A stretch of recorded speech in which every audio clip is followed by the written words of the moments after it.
3-issue breakdown of the one, the only Geiger.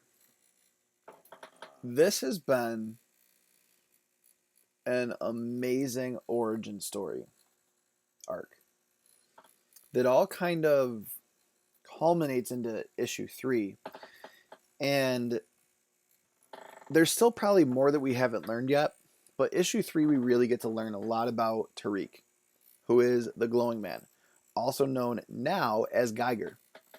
So pretty much issue 1 kind of breaks down a little bit, but kind of gets into the wasteland that is Las Vegas, and some big bombs went off, and all throughout there's the motif, the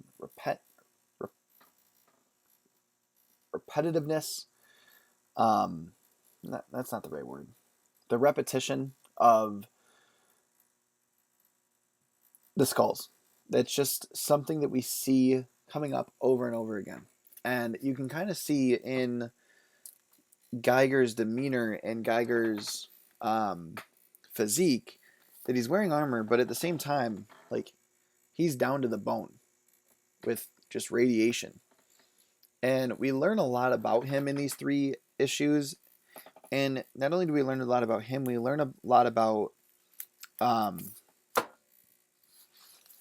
the world that they're living in, the post-apocalyptic wasteland that has become of everything that's been going on since the big bombs were dropped. And it seems as though Geiger had a life beforehand. So honestly, before I even say anything else, I want to give this series a 9 out of 10 because they're rocking it. It has been an absolutely awesome series from the beginning. It's gripped me, it's captured me, it's made me want to go back and read more. It's the whole reason that I'm starting this new video series, 3-issue reviews. So anytime that a new book comes out, I take a look at it, I see if it's something I want to pick up, and then I buy the first 3 issues. And then I deliver it to you guys and say what my review is of those 3 issues. So Geiger is one of those books that really isn't normally in my wheelhouse, and I've absolutely fallen in love with the story writing and the artwork of it. Issue 1, or actually the whole series, is written by Geoff Johns and Gary Frank, and the artwork is done by Brad Anderson. And it is absolutely phenomenal, cover to cover. The stories inside of it are amazing. Everything going on with Geiger has just been brought to life perfectly. The supporting characters, everything has just been absolutely amazing. And the villain is a king that's actually kind of taken over Las Vegas in the wake of the apocalypse. And it's kind of cool because it kind of shows that if something on this level were to happen in the minds of Geoff Johns and Gary Frank, it would set us back in time. Like, this literally puts us a good couple centuries back while still having the technology that we have. So that's kind of interesting, that it kind of sets back the mindset of a human being while still keeping the technology and the knowledge that we had. So it creates like this kingdom-esque vibe of me versus the rest of the world, and me being Geiger. And we get to know Geiger in issue 3 a lot more, because not only do we meet a family who's traveling who has to deal with everything, but again we see that skull motif coming up, that loss of life over and over again. There's one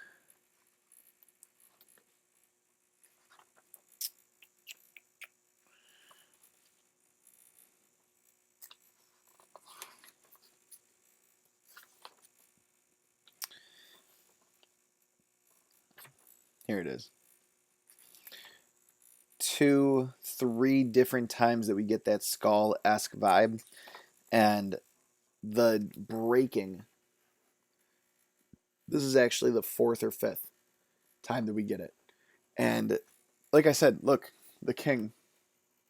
So this part of the story actually kind of goes back, and it's kind of cool how Geiger kind of goes between pre-bombs blowing up when he had bone cancer, which we find out in issue 3, to then post-bombs blowing up and after all the stuff that happened with the king and his men and all of that, and then kind of actually back to how that all happened, why it happened, and also why Geiger has these rods in his back and why he becomes the glowing man when the rods come out. And it's so cool. So in this issue we learn that the vest contains the radioactivity provided the rods stay fastened. Only remove them in an emergency.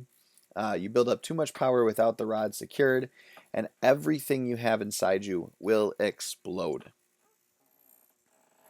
So basically someone was helping him at the very beginning of all of this. And we don't know where that person is. We don't even know who that person is. He looks older, kind of like a doctor. And it almost seems like in this picture, Geiger's radioactivity is kind of being contained, which is really cool because when he uncontains it, he becomes just one B.A. character. Someone who is able to take down a ton of people at once. Who doesn't even really need the guns that are in the bunker that they found, but really just is absolutely on fire with everything. And I mean, like, look, the art, like I said, the artwork in this is phenomenal. A lot of the time, and what we were introduced to in issue 2, one of the biggest reasons for that, I feel, was to introduce us to the night crawlers, introduce us to the giant bugs that we can see on issue 2's variant cover. And also you can see Geiger using those rods as his weapon. It's an amazing style of artwork, and it's an amazing way to write a character, and also write something that really hasn't been done before. We've seen post-apocalyptic characters, we've seen radioactive characters, but we've never seen I've never seen, I should say, a post-apocalyptic character who is radioactive from before that apocalypse, I believe, to the point where the apocalypse actually sets mankind's mindset back, but not its technology. Like, we always get that vibe of, I'm going to blow them back to the Stone Ages when we think, stupid flies, when we think of like weapons of mass destruction and all that kind of stuff. But this kind of was, and they say it right in the book, the big bombs. Like, that's literally the word they use, is big bombs.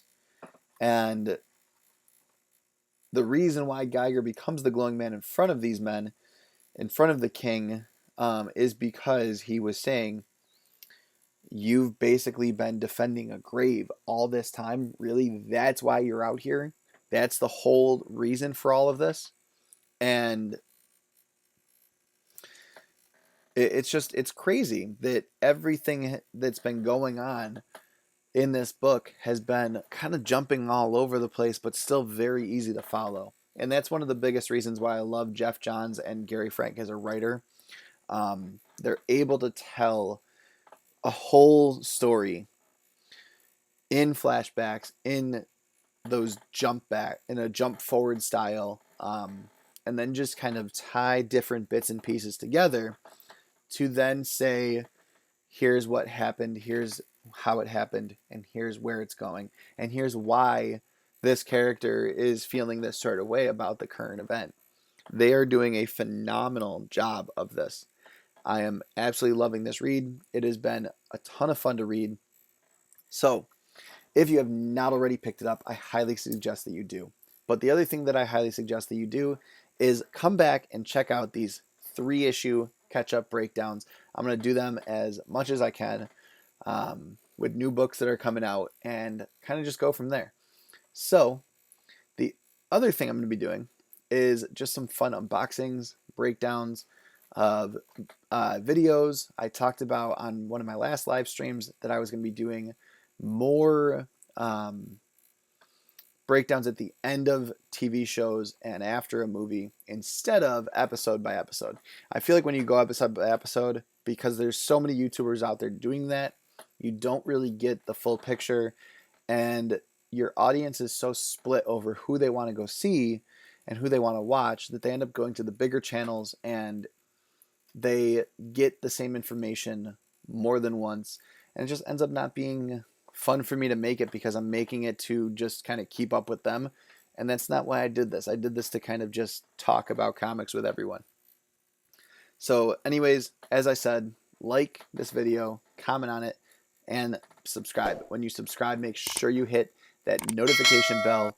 That bell will be so important because then you get all the notifications of when we're dropping new videos. Every video except for our Friday night lounge live streams is going to be coming out at 7 a.m. So check back on the channel each day to see what you missed. And I hope to see you guys very soon. It has been an absolute pleasure. Thank you for lounging with us.